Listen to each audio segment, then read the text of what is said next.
Mũtongoria wa bũrũri William Ruto nĩ atanyĩtwo gũgatongoria mũcemanio wa ambunge a mwahũ wa Kenya Kwanza hamwe na ndundu ya mamĩnĩsta mũthenya wa rũciũ mwena wa Naivasha.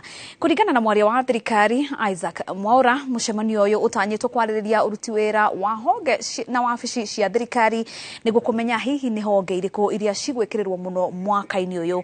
Gĩikaro gĩkĩ nĩ gĩgũteithĩrĩria thirikari gũkinyanĩria marĩa yereire mũingĩ hĩndĩ ya kambĩini ya gĩthurano kĩhĩtũku.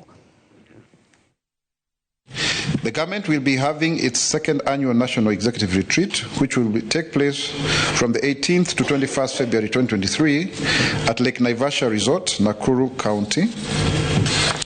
On the 19th February, there will be a Kenya Kwanza Parliamentary Group meeting, which will report on the progress of the second session of the 13th Parliament, with a view of setting the agenda for the third session.